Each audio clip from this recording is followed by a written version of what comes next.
At Carafem, you can choose the abortion care that works best for you.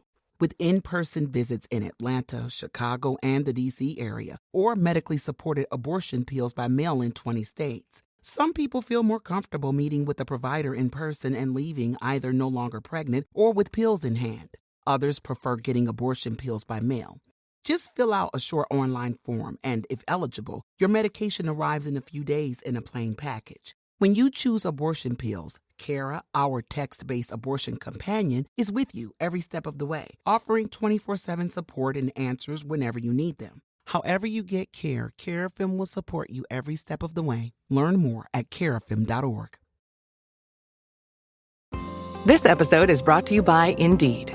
You're ready to move your business forward, but first, you need to find the right team. Start your search with Indeed Sponsored Jobs. It can help you reach qualified candidates fast, ensuring your listing is the first one they see. According to Indeed data, sponsored jobs are 90% more likely to report a hire than non-sponsored jobs. See the results for yourself. Get a $75 sponsored job credit at Indeed.com/podcast. Terms and conditions apply.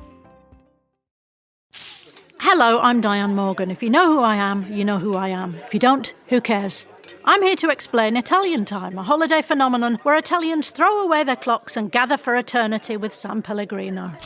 I've been at this party so long that I've eaten 5 courses, hugged someone's grandma twice and been offered a job in the family restaurant. So this holiday season, make sure to bring enough San Pellegrino to last you through the meal, the after meal and the entire goodbye ritual. San Pellegrino, holiday on Italian Time.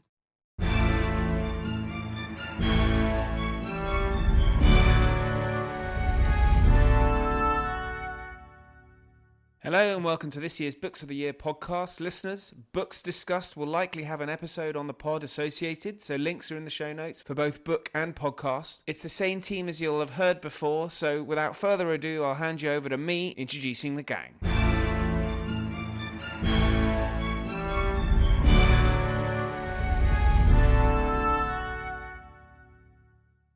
Welcome everyone. We have the usual crowd with us today for the Aspects of History Books of the Year. And so in no particular order, I have Roger Moorhouse, historian and author. I have Richard Foreman, novelist, publisher, and raconteur, yes. And we have Antonia Senior, who is a journalist, a writer, historical fiction reviewer for The Times, and of course, host of the Spy Masters podcast. So this is Books of the Year. We've all got 3 books each. So I think we'll kick off with Roger, because I introduced him first. Roger, let's start. Well, thank you, Ollie. It's been a curious year. I've spent most of it with my head down, writing my own book. So that might be by way of excusing myself from not having read more, but one does one's best. One that first springs to mind is actually Al Murray's book on Arnhem, which came out in, I think, September, around the anniversary of Arnhem, which actually I thought it sounds a bit like damning it with faint praise, but it was sort of surprisingly good. And we know that, Al is a stand-up comedian, but he's also very well versed in his history, as we know from We Have Ways and that sort of connection with James Holland that he has. He is extremely knowledgeable, and particularly on Arnhem, which has been a sort of fascination of his, really, as he says himself, since childhood. And he sort of put all of that, experience and sort of condensed knowledge, and he's put all that into this book. And what's I think is most fascinating about it is that it's not just a retelling of Arnhem. He takes one particular day, which was Tuesday, 19th of September, which is sort of, if you like, peak Arnhem. And he just looks at the events of that day. So the argument being that all of our understanding and sort of collective narrative of Arnhem is predicated on the fact that we know it fails. And we know it fails in a rather costly manner. And he says, if you just take that day, it sort of reintroduces the element of what if, so that not everything that you're saying about it is overshadowed by the hindsight that we know it was a failure. And it's a really interesting way of looking at history, because history, we should try as far as we can to put ourselves in the shoes of the protagonists without the benefit of whatever it is, 80 years of hindsight or whatever it is. I mean, that obviously comes into our analysis as historians, but we shouldn't let it overshadow everything that we write about and how we interpret the evidence. And I think that's a really interesting way of kind of shedding that baggage and just looking at the events as they are. And he tells it beautifully, he writes very well. So I thought that was really, it's not a debut from him. I think it's a debut, if you like, as a sort of, could we say a sort of serious history book. He'd written one called Command before, which was also very good. But that one, I think it was a really good book, and I found it sort of philosophically quite interesting as well because of that approach. Oh, that's good. I thought it was really good as well because he found a way of writing about Arnhem that, I mean, it's been done to death, and he still found a new angle. Yeah, exactly. I mean, I'm the first one to sort of complain about what we might call celebrities turned historians, but I don't this isn't that. It might seem at first glance that it's that, but it really isn't, as I say, because he's he did history at Oxford. He knows his stuff. As I said, this is a long-term passion of his, so it's not like it's a celebrity turned historians. Unlike a lot of celebrity books. Yeah. So I was very impressed with it. I thought it was really good. Splendid. Antonia, I think we'll just go round. So, listeners, we are all seated in Antonia's house in nice, comfy sofas, and Roger and Antonia are sitting next to each other. So it's Antonia next. Thank you very much, and hello everybody. It wasn't actually the most vintage year for historical fiction. Obviously, I'm on top of a lot of it. I had to do my sort of roundup of books of the year for the Times, and I actually vaguely struggled to get excited about the current crop. But I did choose a book of the year for them, which I'm going to share with you, which I did adore. It's by the Irish writer Niall Williams, and it's called A Child in Time.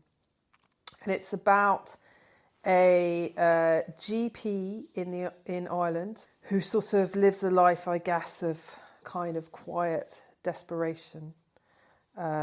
He's kind of alone, and he lives with his daughter Ronnie, who is also kind of feeling like life is passing her by. And to cut a long story short, they find a baby, and they take the baby in, and then the kind of question of what to do with the baby becomes the kind of narrative driver of the book. The reason it's so good is it's just so beautifully written. I mean, it is so beautifully written. It is just gorgeous. It's the sweetest thing. Niall Williams is an amazing writer. It's a book about a place called Faha, Faha, which is a kind of made-up Irish town that he's written a couple of books about, a bit like, I guess... Ballykiss Angel. Right. Yeah, not like Ballykiss Angel. Anyway, not Father Ted? No, God, okay, can we... Dudes, like, this is not like Irish stereotype hour. No, this Skibbereen. That's real. Anyway, it's a beautiful book by a writer who's absolutely on top of his prose. And I guess I chose it because there might be more exciting books out there. There might be more narratively driven books out there. But one thing that I think is kind of I'm missing in a lot of the books that I get at the moment is prose that is so beautiful it makes you read sentences over and over again, and that's what I got with this book. So read it, guys. I'm guessing from your incredibly insightful comments that none of you have read it. No, I was That's only why saying you keep shouting Ballykiss Angel at me. But Ballykiss is like Craggy Island's a made-up place in Ireland as well. That was why I said it. Yeah, okay, but I was going more Trollope, right? It's a bit like Barsetshire. I mean, don't get me wrong, I love Father Ted, but this book has very little relationship with Father Ted. So, yeah, apart from being Irish. But no, it's a wonderful book and a wonderful writer, so I hugely encourage you to read it. That sounds good. A Child in Time. Excellent. Well, Richard? Hello, sorry, everyone. Sorry, it's hold on. cool. Listeners. Oh, okay. But stop hovering your mouse over the button in It's set in Fraggle Amazon. Rock. No, I'm sorry. It is by Niall Williams, but it's called Time of the Child. Oh, beautifully read. It's, you know when you read the sentences over and over again and sometimes they don't quite sink in. Historical reviewer. The prose sunk in, not the title. Listen, normally I've got an editor. This is just to, me. yeah. Like, you know, yeah, sorry about that. Yeah. Anyway, it's a good book. Time of the Child. Okay, right, Richard. So, hello everyone. So my first choice is The Eagle and the Heart. I think Antonia knows it as The Heart and the Eagle. And this is Helen Castor's book about the reigns of Richard II and Henry IV. And they are tragic reigns as we know from Shakespeare. And it's interesting that actually how much kind of Shakespeare got right in terms of the spirit of their reigns and also the character of these people. Now, so this book fills in plenty of gaps for me where, you know, I don't know much about anything. But even fellow historians have basically lauded this book where, you know, just the kind of scholarship on show and the research. It's kind of been 10 years in the making, but this is an absolute kind of blockbuster of a book. And we have, you know, in a sense, the first half is about Richard II, and he was an awful ruler. I mean, he really was. He's up there with, I don't know, King John, Papa Doc and Starmer. If that's possible. And then obviously we move on to Henry IV, and there's a kind of different kind of tragedy where, you know, Richard II was just a kind of, you know, a sort of spiteful, nasty piece of work. We have kind of the tragedy of Henry IV's reign was a question of legitimacy, really, for the first half of the reign. And we had the weeping sores of kind of, you know, conflicts in Scotland and Wales, and, you know, history repeats itself. We still have the weeping sores of Scotland and Wales. That's a joke. And so then we come to sort of the end of, you know, Henry IV's reign, where he falls ill. And, you know, the kind of coda of the book is that, you know, basically we get to Henry V. And ills are cured in some regards. But the book is brilliant. I mean, Helen's almost this unicorn where we got this scholarship and research, but the writing is, you know, superb. I hope it does win a few awards. Generates the sales. I mean, it's already kind of book of the year for lots of people, but I can heartily recommend it. Yeah, it's brilliant. I read it before interviewing her, and the episode for that is coming out in the coming weeks, listeners, but she's an academic as well. Yeah, but she's got such style. I mean, it's the kind of the human story, if you like. And, you know, it's all the research is there. Just, you know, in terms of just, you know, looking at the records and just, you know, the money that, you know, Richard II was spending and couldn't afford. It's, again, history may be repeating itself with the current government. But it's just such a fine book. The two go so well, don't they, Richard II and Henry IV? Because like, each time you look at Henry IV's reign, I always think, you know, oh, he's managed to secure the throne from Richard II, but then, you know, he spends the whole reign worrying about securing the throne. Consolidating. Yeah. And then, but... And I was just, why don't you just relax and enjoy your reign? But then that's what Richard II did, and look what happened to him. Well, yeah, I mean, he was and sometimes relaxing during his reign, but then he was just out to get people. He kind of created enemies and then tried to keep punishing them. Nasty. He was a nasty piece of work. He really was. Yeah, but the book captures all of that and more. I mean, there's, you know, just how the threat of invasion and how, you know, France, but for some sort of bad weather and them not being able to pay their troops, they would have kind of, you know, attacked in earnest. It's superb. Yeah. Yeah. Then we would all be speaking French, but that can lead on. Not me. Right. So my turn. I am picking a third book in a trilogy of histories of, well, they're naval histories of Britain rather than histories of the Navy. And that's by N.A.M. Roger.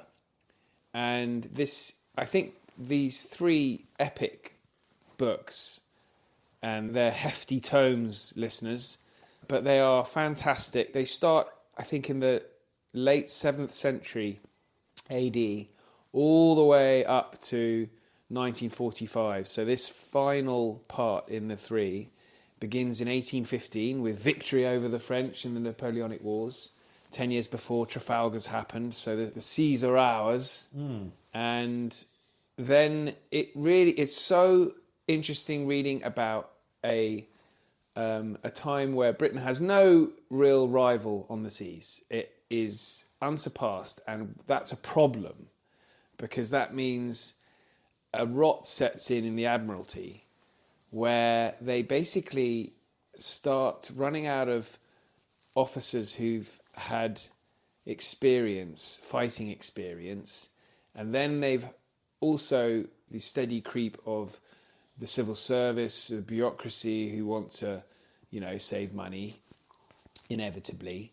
And Roger writes all about this kind of stuff, this change over the 100 or 130 odd years as we build up to the First World War, actually, is as a build-up of kind of, there's an amateurism that sets in. And he writes he's got a sense of humour, but in the first part of the book, you can't imagine how this would happen, having beaten the French in all those wonderful battles led by Nelson. And so they have, probably, if you were to ask people what the most famous battle is between Trafalgar and Jutland, they might pick Navarino, the Battle of Navarino in 1821, I think that is. And the Admiralty's embarrassed by it. They didn't really want to be there, didn't want to win it. The Admiral who wins the victory basically disobeyed orders to fight it.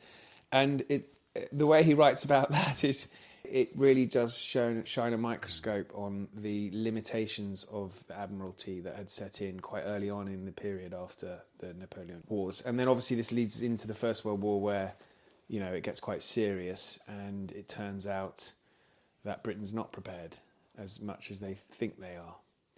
And then he takes us up to the Second World War, and of course the Second World War is the sort of heyday for the Royal Navy, and they perform brilliantly. It's a vast fleet by then. So it's just this sort of grand sweep of naval history. And he does say, just briefly, I know I've droned on a bit, but he does say briefly that this is a history of all the interconnected services and bureaucracies and the government and the people who are all involved in the Navy, because it was such a key part of Britain's defence for that whole period of time. So it's a wonderful, wonderful book. At Carafem, you can choose the abortion care that works best for you. With in-person visits in Atlanta, Chicago, and the D.C. area, or medically supported abortion pills by mail in 20 states. Some people feel more comfortable meeting with a provider in person and leaving either no longer pregnant or with pills in hand. Others prefer getting abortion pills by mail. Just fill out a short online form, and if eligible, your medication arrives in a few days in a plain package. When you choose abortion pills, Cara, our text-based abortion companion, is with you every step of the way, offering 24/7 support and answers whenever you need them. However you get care, Carafem will support you every step of the way. Learn more at carafem.org. I think you're right. You did drone on a bit. I'd just like to say, in terms of Nicholas Roger, he's one of the best speakers I've ever heard talk about his books. This guy is, there's got to be plenty of argument in this book, as well as sort of telling a great story about, in a sense, the rise and fall of the Royal Navy. It's also quite rare to have one person who sort of dominates a field quite so much. I mean, he's like the guy, isn't he? Yeah, these books are going to last for the next 100 years, and yeah, they're going to be up there, yeah. Yeah, I read the middle one, Command of the Ocean. It's completely brilliant. And they sold in their droves. Yeah. This is serious history, doing some serious sales. That's what we like. Of course. This one deserves to sell, I think. It's his lifetime's work, so... Yeah, absolutely. Yeah. Okay, Very right, good. we're moving into round 2. How are we doing? We're on 18 minutes. Yeah, third drink, Richard's third drink. We're on number 1, listeners. Roger, you're second. There was quite a rash of anniversary books in 2024, going back to 80 years of, back to that period, 1944. We're into that period, and the one that I thought had novelty at least on its side, I thought was interesting, was Keith Lowe's Naples 44. which is not a city that I've knew much about, and particularly about that phase of the war. But it was his work ethic in terms of research and putting that thing together, I think, was remarkable. There were quite a few times over the last few years where I sort of spied him in a far corner of the British Library, beavering away and doing his thing, as I was in the opposite corner, beavering away and doing my thing. But he's really put the yards in on this one. It took him a long time to write it. If you're not familiar with Keith's work, he does write beautifully well. And some of his, like, if you go back to his book on the bombing of Hamburg, absolutely fantastic piece of work. So you're in pretty safe hands. There are, a book like this, you don't necessarily have to agree with everything in it. It can be sort of food for thought, And I think there's an element there where, and I think this is partly a trend that we've seen, I suppose, going hand in hand with what do we say? I suppose academic history, and in the last few years, the sort of the conscious marginalisation of sort of conventional narratives and white men and whatever that might be. I think there's a tendency in Keith's book to a little bit be overcritical of the Allies themselves, which I think is part and parcel of that particular trend as well. Yeah. Versus, the Italian people or the German occupation regime to sort of, in a sense, sort of shift the blame onto the Allies for atrocities and whatever. I mean, it happens. War is messy and war is hellish. This sort of thing happens, but it doesn't mean you can necessarily juxtapose at the Allies and their intentions with, the German occupiers and their intentions, which I think is a sort of growing trend. Well, it's people bash the West nowadays. Yeah, it's and the it same sells thing. among certain circles. Yeah, and it's just projecting that mentality and backwards. It could almost be a sort of unconscious bias where it does creep into commissioning and writing. Yeah, so that's one thing I think we have to I didn't really get that off Keith's book. No, actually, no, not really. I mean, there was large scale prostitution and stuff like that, but it seemed like it was more. The way I read it, maybe it's sex workers, by the way, because I got more of the impression it was basically cock up in that the Allies had to fight up Italy and they didn't really have time to worry about this administration and there was lots of different reporting lines. So there was no real responsibility either. That's the impression I got. Rather than it was bloody white men coming over and I mean that's a very sort of blunt way of putting it. But I think that I'm saying that in a sense, and as you said, almost subconsciously even. Yeah, that's kind of the intention behind it. The kind of moral equivalence argument where why shouldn't we see that the communists was just a better option than the Allies taking over. I'm not saying it's about that book, but there is a strain of thoughts about this. It doesn't necessarily apply to Keith. And you get the same thing, talking. I mentioned Keith's book on Hamburg, but if you look at like Dresden, for example, the narrative of Dresden, every year that comes around. And it's, why did we bomb Dresden? Well, there are very good reasons why we bombed Dresden. Yeah, that's been used as a justification for bombing in the Israelis. And I don't want to... Wow. Don't want to bring that in. Wow. Let's start that one running. I think we're now having a hot potato with our drinks.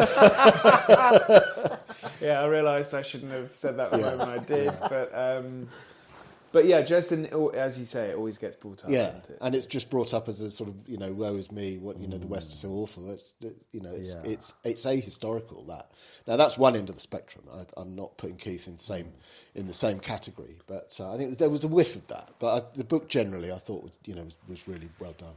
Yeah, very eye-opening book that. Antonia, we're racing through this. We're on 24 minutes. Goodness. Okay, well, I'll take my time. Yeah. So my second book is... So obviously I do the historical fiction. I'm also doing the Spy Masters podcast. But so sometimes in my downtime, I like to read something that is neither fictional nor spy-based. And I came across this book that was quite on the...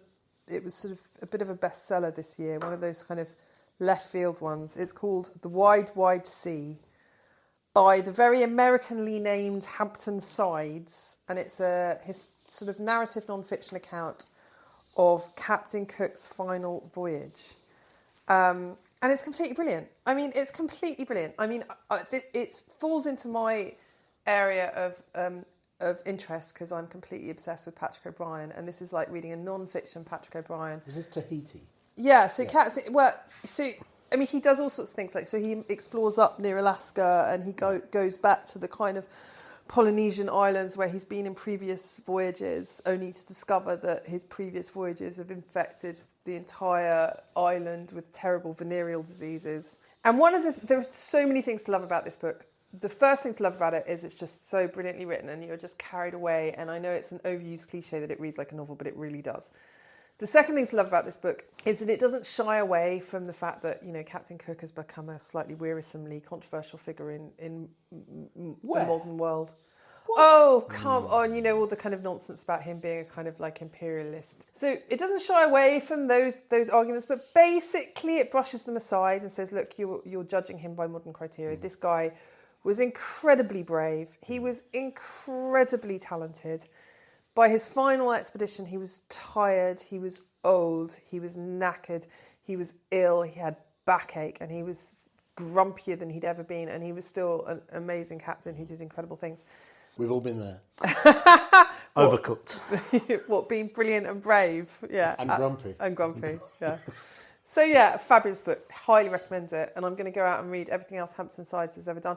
I kind of bought it because I really loved David Grann's The Wager, which is another one that was a kind of bit of a left field nautical bestseller. And it's in the same mould, but I think actually better. Really? Because I really want to read The Wager. Oh, The Wager's fantastic, but Hampton Sides is even better. Yes. Oh, right. Yeah. But I think Captain Cook, he was an explorer. He was an explorer, but he was an explorer who, like, carried Western, you know, imperialism to untouched paradises, quite literally. I mean, by the very fact he's a hero, that's why he's a target. That too. Well, although having said that, I mean, look, but it guys, he wasn't like Cortez in Mexico, where he slaughtered, you know, a whole load of natives and played them all off against each other. He quite simply did explore. Yes, but the argument is that by the nature of the exploration, he brought with him disease, and you know. But it is actually quite difficult when you're reading that the terrible moments where some Polynesian guys that he knew from a previous encounter kind of turn up in his cabin and just show him their superating, pussing penises, and he feels utterly dreadful about it. Another cock up. Yeah. This has taken a turn, isn't it?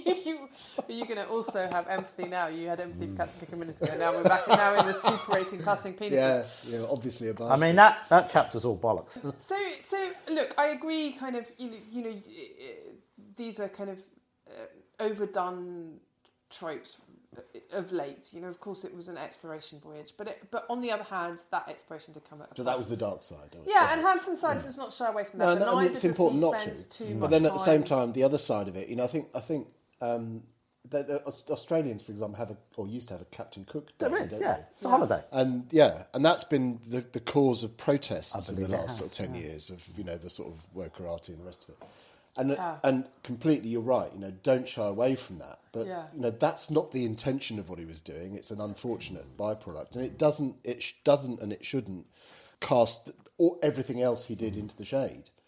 No, and also, you know, exploration has its own ability, and it's the same arguments were around Christopher Columbus, etc. And you know, whatever. And actually, one of the things that I really like about the book is, in one sense, it doesn't even really bother addressing these arguments too profoundly. Yeah. It just takes you on the voyage and says, look, these are the arguments. I'm going to slightly park those, and here we are in a gale, heading across the sea towards Alaska, into the unknown, in a creaky ship with a kind of cast and crew who are all very interesting and brave and different, you know. And it's brilliant. Love it.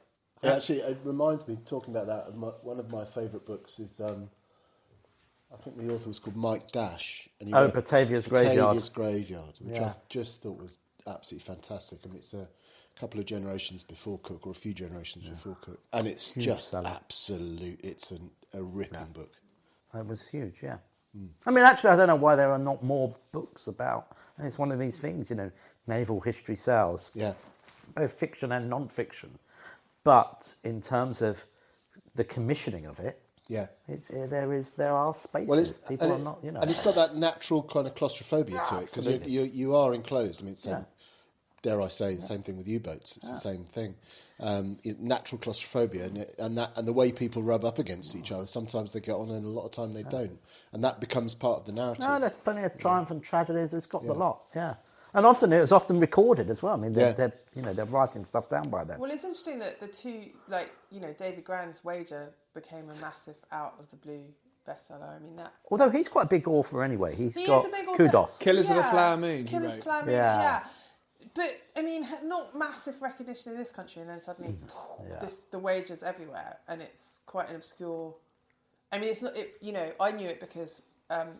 Being a Patrick O'Brian junkie, there is an obscure early Patrick O'Brian novel about exactly the same stuff that's in The Wager. Oh, right. I know, who knew? But I agree. I mean, there's not much, so I love naval fiction. I mean, by the fact that it's in short supply, actually the books that are brought out and are decent will get more coverage and sales. And there used to be a lot more of this stuff, basically. But naval fiction has completely died off. I mean... Is it? Yeah. Oh, yeah. Once upon a time... So I mean, there's a couple of people. Is that because it's all old white men? Is that the point? One of our, I think it was this time last year, I sat here championing a book called Leeward by Katie Day. So it was a gay love story set amidst naval fiction shenanigans. Absolutely brilliant stuff. But yeah, every publisher had their series. Every major publisher had a naval fiction. Yeah, there was series. Ramage and. Well, Richard Woodman very sadly died this year. Yeah. Yeah. I mean, I would love to see it make a big old comeback. I love that stuff. I would read anything with ropes in it. I think, unlike a lot of other historical fiction, the naval fiction, there is a barrier to entry. You really do need to know your way around a ship. It sounds. Can't blag that one, Roger. It is true, actually, because I wrote one naval scene in one of my historical fiction novels. And literally, it took me so much work to just do one. Really? Yeah. And in terms of homework. Homework. And I've actually sailed on tall ships. I've climbed up rigging and climbed out along the yardarm and done all of that stuff. And I still found it a leap to actually, translate that into kind of something that sounded coherent. I suppose that's more significant in fiction, though, right, than non-fiction. But also specifically naval fiction, because a lot of the people, they want the authenticity. Yeah, and that's part of the thing, part of the appeal for that. So there is a bit more of a barrier to entry. I agree. And also most people writing it are sort of elderly white men. Yeah. Do you have to anchor it in plot? See what you did there. That's not going to sell. Stop. Dude, we can't populate this entire podcast with such terrible puns. We'll be... Right, yes. Let's sail on. Come on, Richard. So my second pick is a kind of sequel to The Eagle and the Heart, where it's Dan Jones's biography of Henry V. And after the sort of two tragedies of Richard II and Henry IV, we get to Henry V. And I mean, Dan Jones, who's bestseller of Plantagenets and other books, including War of the Roses, Templars, etc. I mean, he's used to, in terms of the medieval period, it is full of, let's face it, some crap kings and some sort of dire times. But Henry V comes along and he's kind of a breath of fresh air for Dan to write about, and even history where the guy was heroic. I mean, personally brave, more than most, a kind of just and wise king. And I just loved it. I mean, I've read quite a few books on Henry V due to some fiction I wrote years ago. And Dan, uncovers some new stuff and tells you new things. I mean, particularly about the young Henry. There's just most of the books about Henry V, they weight themselves towards Agincourt and when he actually becomes king. But as kind of Prince Hal, this is he basically covers his time, in a sense, looking after the reign of Henry IV. He does very well. And he's, you've read this, Ollie, as well, interviewed Dan, and it's just, it's also quite fun, really. Can I ask, isn't it written in the present tense? Yes. Now, how do we when feel I about this? first read that in the opening chapter, I thought that's going to jar me somehow, because I am quite conservative, and conventional. But I didn't notice it. I mean, there's a few more books like this as well, and it's a bit of. This didn't. I'm not sure. Yeah. Well, it didn't jar me. Yeah, you do you get used to it. You so sort of grow into it. Yeah, it's fine. Yeah. Honestly, it's you fine. kind of get swept along. Is it a little bit going back to what I was saying about Arnhem, that it takes away the sort of the hindsight effect, that it puts you much more in the shoes? I couldn't say that. No, not really. I mean, thankfully, his summation, he doesn't sort of, Henry V, if he was a warmonger, Dan Jones is not so overcritical as to use that to bash Henry with a stick that everything else he did was wrong. But would you prefer the book to have been written in past? Did it add anything? Do you know, it didn't bother me. There are some... Did it add anything? No, I just didn't notice it, really. I was sort of swept along with... In which case, what's the point? I don't know. It's ask Dan Jones, if you like.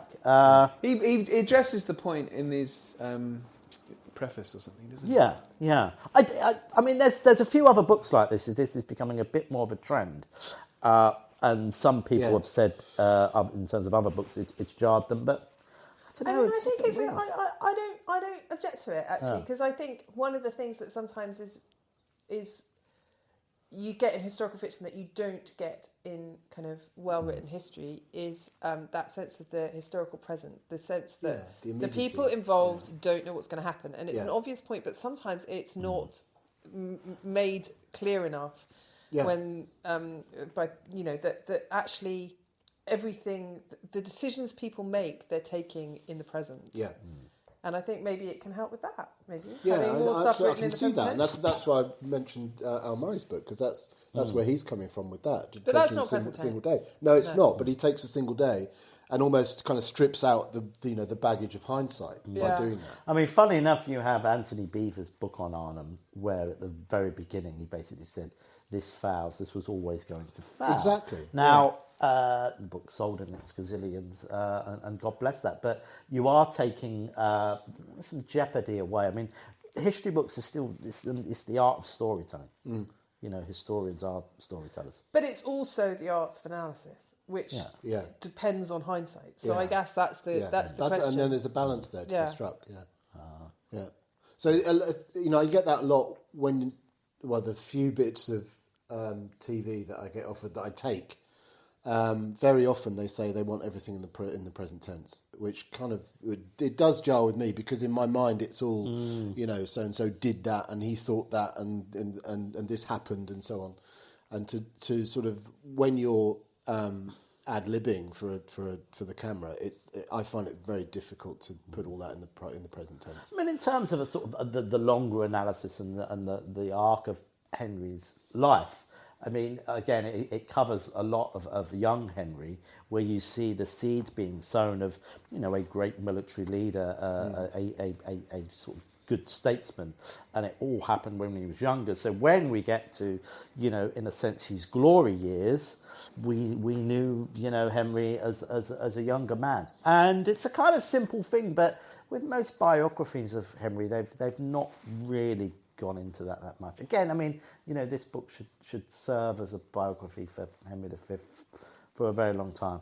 And it's a really good link between his Plantagenet's book and the Hollow Crown. Yeah, for anyone who liked the sort of Plantagenet's book, it's the coda to it, basically. And then there's the gap before the Wars of the Roses, the Hollow Crown, So he has kind of completed a series and got to breathe out. And he's an absolute, machine for basically writing very good argument, very good narrative history. A young national treasure. Yeah, his books are great. He's done a heck of a lot of history. Okay, we're going to take a pause now whilst we refuel, and then we'll resume. Hello, Ollie here. Please forgive my interruption, but I wanted to let you know that at Aspects of History, we produce a digital magazine featuring articles, interviews, short stories and book reviews of the best historical writing available. Authors featured including Ben Macintyre, Lucy Worsley, Andrew Roberts and plenty more.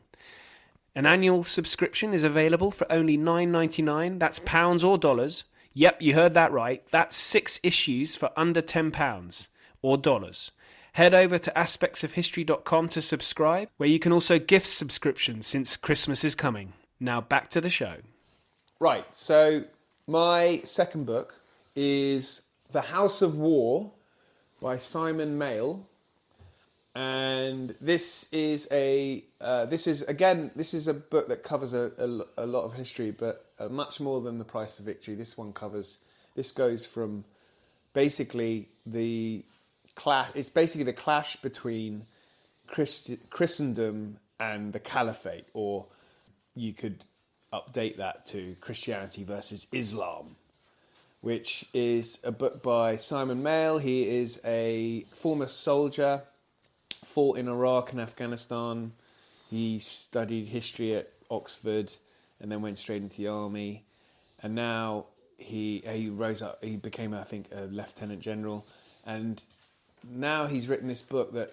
So in there, Roger, you know your Polish history. You'll remember your man who, on the cavalry, charges to Vienna, saves Vienna. Siege of Vienna. The Siege of Vienna. Yeah, King Jan Sobieski. Jan Sobieski, he's there. Gates of Vienna, as it's known. Yeah. You get the big clashes, the big battles in the Holy Land, and then, of course, there's the Charles Martel battle in the 8th century. Battle of Tours? Yes, Tours, yes. yeah. Or I think the French know it as the Battle of Poitiers, don't they?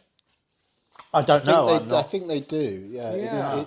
It's one of those ones that, in my mind, is always confused. I think it's very deceitful of the French to do that, because they are knowingly pretending that the real Battle of Poitiers doesn't happen, which, of course, we all know the Black Prince won. Yeah. In the 100 Years' War. But anyway, the conceit of the book is that it's all the clashes between the two ideologies.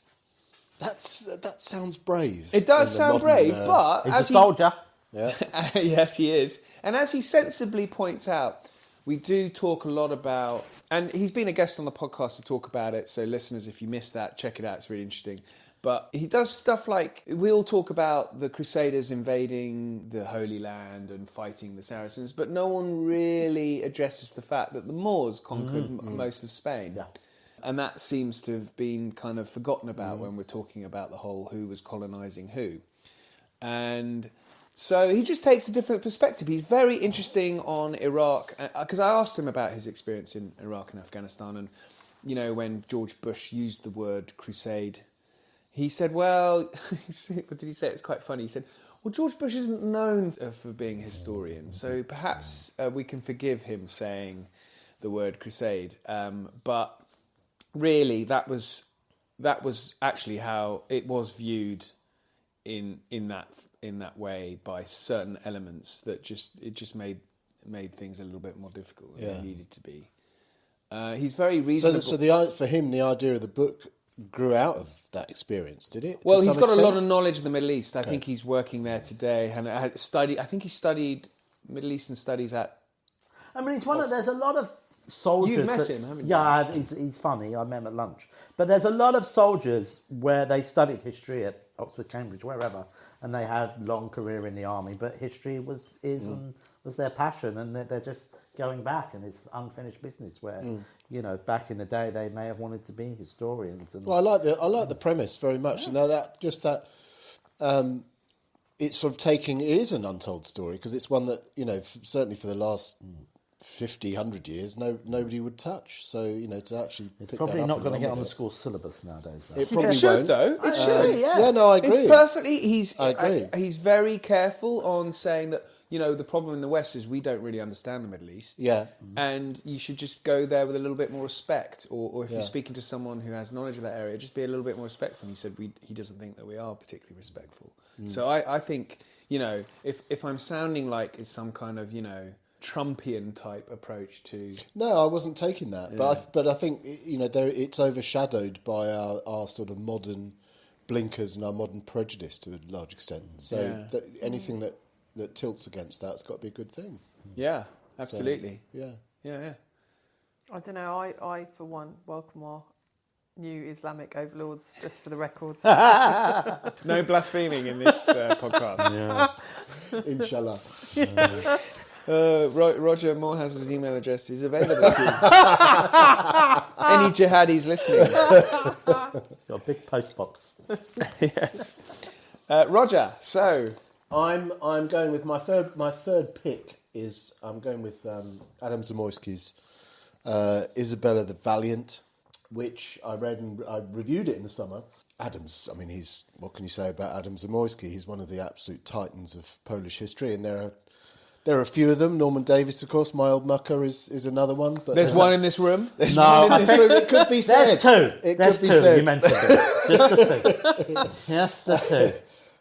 But no, he is one of the titans of Polish history, and he's one of the people that has done, like Norman, has done tremendous work popularising Polish history beyond the Polish diaspora, because there's a great problem that you've got a ready-made market, and they all know everything that you're talking about, and the problem is always to reach beyond that and sort of try and popularise the subject beyond that sort of core. And I think he's one of those that has achieved that over his career with aplomb. This was his Isabella the Valiant was his COVID project. Effectively, she was actually his ancestor. It's a family history project. It's family history, exactly. So he was drawing on a lot of materials that hadn't seen the light of day before, and certainly hadn't been published before, which is always a great thing. And he places her very, very effectively and succinctly within that world. This is the late period of the First Polish Republic, so running up to the partitions and then into the Napoleonic period. So absolute maelstrom of a surfeit of international affairs, we could say. She didn't just straddle the period, though. No, she didn't. She had numerous lovers, and her husband didn't know how many of her children were her own, or were his, as it were. He didn't much care. And didn't much care. He didn't know. He educated them. Yes, but he raised them all, but without really knowing anything about their paternity.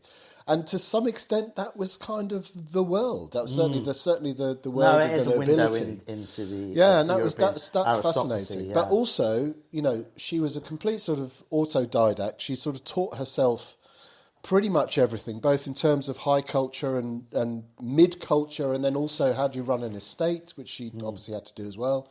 She taught herself all of that. So she's obviously a fantastically intelligent woman. And very, very capable. And it reads like, and then she met Voltaire, and then she met with, she had an audience with Frederick the Great, and so it goes on. It is quite an astonishing story. Didn't she have an affair with Sobieski's son? She had so many. I can't remember that particular one. One of her paramours ended up on the guillotine in Paris during the Revolution, which I think apparently that tugged at her heartstrings. But he really places her in that world, and it is complicated. It's not.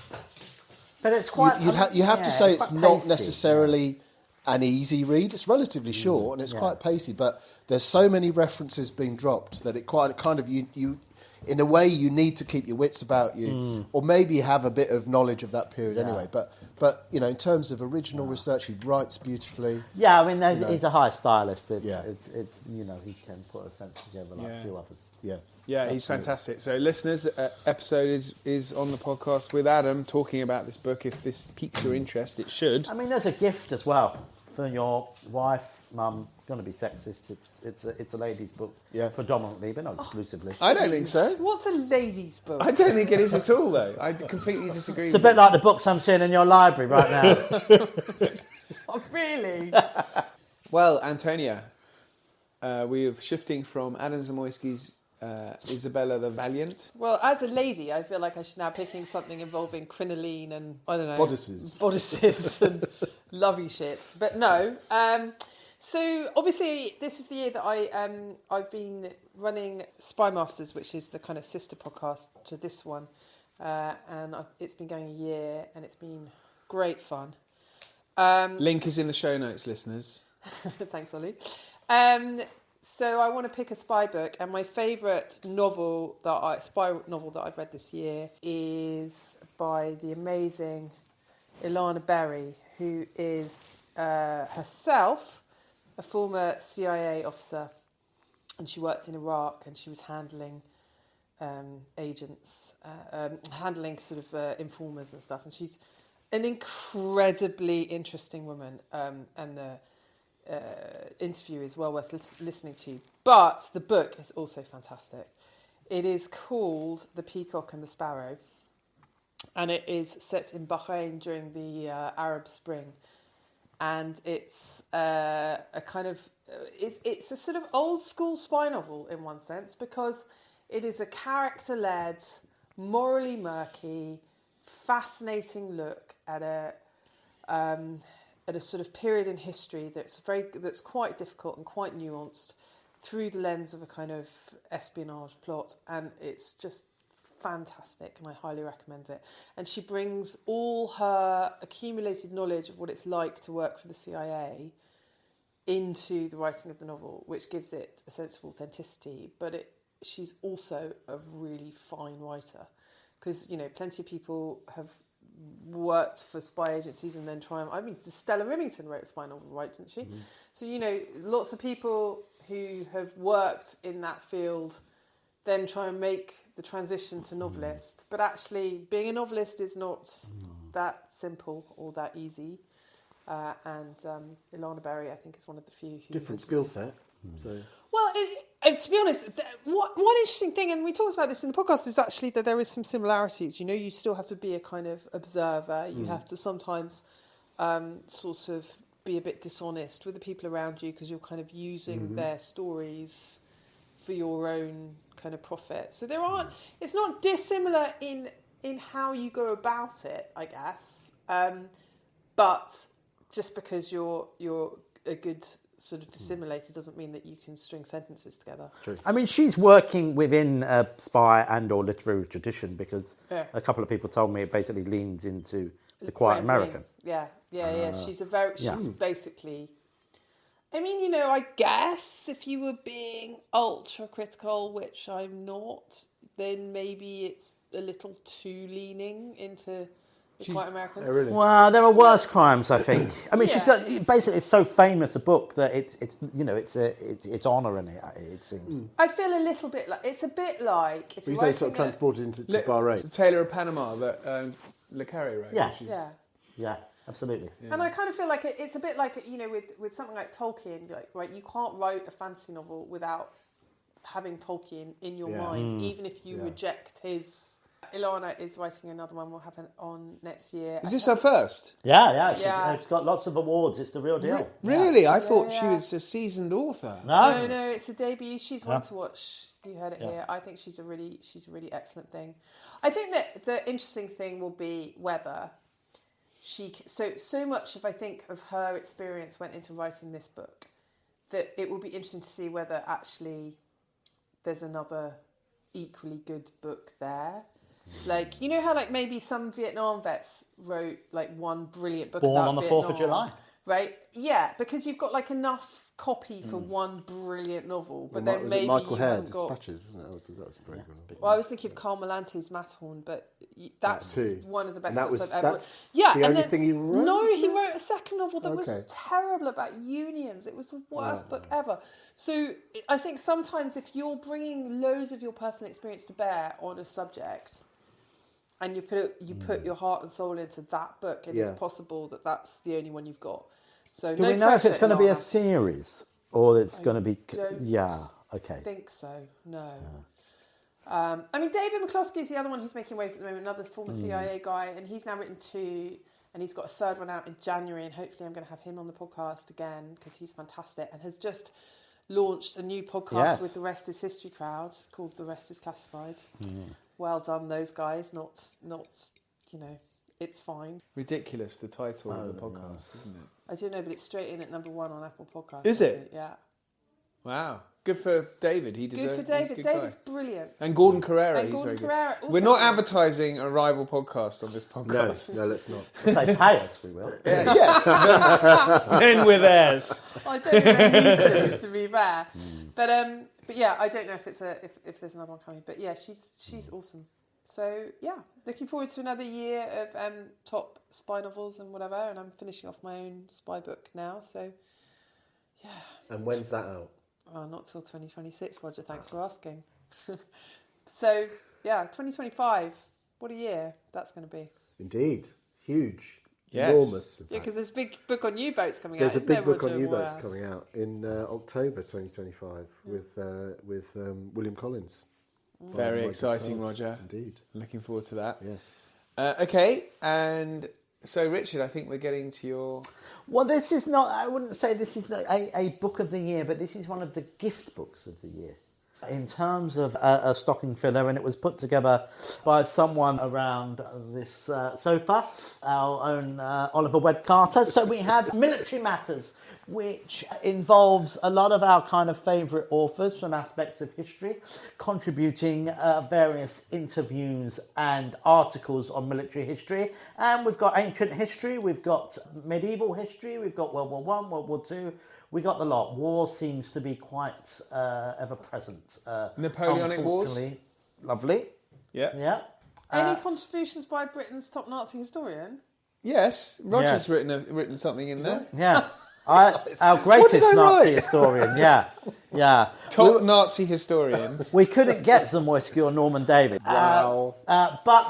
So it's just a great gift book, basically, because you can dip into it, and also you'll probably kind of encounter some of the big names, people like Max Hastings, etc. But you'll find some kind of new writers as well. Buy it for yourself and then re-gift. Dripping in gold? That's cool. Dripping in Velveeta's supremely creamy golden cheesiness? That's respect. Elevate your drip with Velveeta's range of outrageously delicious dips and dishes. Shells, cheese, melty blocks, and heat and eat queso that go all in on indulgence. Flex on your fam with a creamy, cheesy masterpiece and go all in on what you love with Velveeta. Respect the drip and satisfy your cravings. Bring home the drip with Velveeta. Well, I did... Believe it or not, listeners, and you're not going to believe me, but I did not pay Richard any money to bring that up. I concur. You did But- not pay me any money. Aspects of History does have a book out, FYI. Military Matters, really? Well, Richard, that's touching. Hardback Yeah, yes. Yes. And Kindle. and Kindle. And free if you have Kindle Unlimited. There you go. Very Please good. What's check not it to out. like? So added to the advert that I've done for the magazine in the middle of this podcast, plus the 3 adverts at the beginning, 3 adverts at the end, the poor old listeners... It's like Pop Geldof. Give me your money. Yes, and it's not going to Africa. No, it's not. Spoiler. Staying here. Yeah. It's probably not even leaving Dulwich. Lewisham. Lewisham, sorry. Lewisham. No, it's all going to a good cause. Right. So my final book of the year, and I have... Okay, so on the brilliant Spy Masters podcast episode, which is coming out soon, again, links are in the show notes, I picked my book of the year, and that was The Siege by Ben McIntyre. So that is my book of the year, but I didn't want to bore listeners, so I've picked another book of the year, which is William Boyd's Gabriel's Moon. And I've just finished it since recording that Spy Masters podcast. And it's just took me back to all the great William Boyds that I love, and because it's thrilling, page-turner, so well written because it's William Boyd, and then it's also got just so much humour throughout as well, and that's kind of the key with William Boyd. He's got such a brilliant sense of humour, and it's a spy story set in the 60s. Starts with a Lumumba plot in 1960 in the Congo, and so it involves America's influence in trying to secure Congo and their uranium deposits, and of course the Soviets are interested in that. So that begins the sort of espionage plot of the novel. And We're almost back to the Quiet American.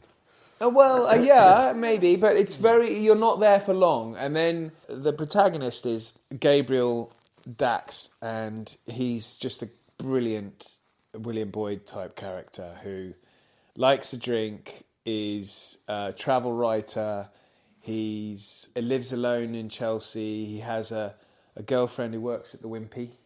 Richard? Yeah, no, it's well, it was my pick during the Spy Masters. I mean, I read this novel as soon as it came out, and I loved it as well. And actually, since that, it's about half a dozen people who I sort of, got time for in terms of recommending books. It's all been a book of the year for them. It's go buy this book. It's not got the best cover in the world, and I don't think it's got the best title in the world. but it is one of the best books of the year, comfortably. Well, it's going to be the first of a trilogy of spy novels involving Gabriel. And actually, what I haven't mentioned is I think my favourite character in the book is Faith Green, this extraordinarily... Enigmatic, yes. Not enigmatic. Female spy, Enigmatic, I think. It's not. I think that's what you meant to say, isn't it, Richard?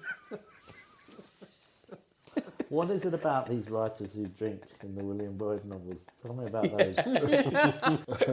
Thumbs up to that book, though. Fantastic. Yeah. And also, I mean, a lot of these books, they do lack humour, but this is, there's plenty of humour in this book. There's kind of having fun. Slight, yes, definitely. There's a slight sort of incompetent Bond type, because in that you get lots of different locations throughout it. He's travelling around the world. He maybe doesn't drink as much as Bond, but he's working for MI6. It's just fantastic stuff. Really. Well, Gabriel Dax just sounded very Bond kind of it does Bond actually. villain kind of name. Yeah, it does. Good. No, there are nods to all sorts of kind of things, espionage-wise, and it's kind of it's set in the early '60s. It's kind of a greatest hits of kind of spy lore. And Dax, of course, means badger in German. So there's that. Okay. Gabriel Badger's less cool name. yeah, slightly. Well, I think we've been badgered enough. No, we can't end on that pun. Somebody else is going to say something. Yeah, we'll have to think of something else. Maybe we could talk about Israel again. Something uncontroversial. Well, is there anyone looking forward to any books next year? Oh yeah, there's loads. Tom Holland's got a new translation of Suetonius coming out. Is that 12 Caesars. 12 Caesars. Yeah, it's been delayed, but I think it's coming out in March time. Yeah, January or February. Okay. Early February. I'm going to try and speak to him about it. Okay, that's something to definitely look forward anything else? That's the ancient world, I'm afraid, Roger. Obviously, Roger's U-boat book. My I'm very U-boats. looking forward to. We're running with Grey Wolves at the moment as a title, but that might change. But that'll be out in October. Wow. Grey Wolves. What's the title? The Wolf Grey Packs. Wolves. The Wolf Packs, far better title. Listeners, do write in and say which you prefer. Yeah. Saul David's got Tunis Grad out, hasn't he? He has, which is dedicated to yours truly. Is it? Surely. Yeah. I did want one of the bigger books, but he's given me Tunis Grad. How much are you paying for that then? Nothing. I'm paying for a bigger book. Yeah. And actually, in terms of military history book of the year, we shouldn't. Sky Warriors. Sky Warriors was good. It's excellent. Yeah. So when's Tunis Grad? It's about September or Okay. He's basically going to take some of your marketing budget. Is. So he's we're in the same publishing house. So I think there's me and him and Max Hastings may have a book out. I think those are the three. I was told were the three big non-fiction titles of the autumn. Well, they say all sorts in publishing. Not much of it's true. And there's a new McCloskey book out next year. Yeah, The Seventh Floor. I've got it upstairs. I can't wait to read it. And your own book is not out till the year after, listeners, just in case you're... Yeah, still some time. We can just build the excitement. Yeah. Okay, so I think that's your lot, listeners. Thank you very much, Richard. Merry Christmas, everyone. And God bless you all. That's very nice. It's a bit sinister. God bless one and all. Thank you, Richard. Thank you, Antonia. And thank you, Roger. Thanks, Ollie. Thanks, Ollie. And thank you, listeners.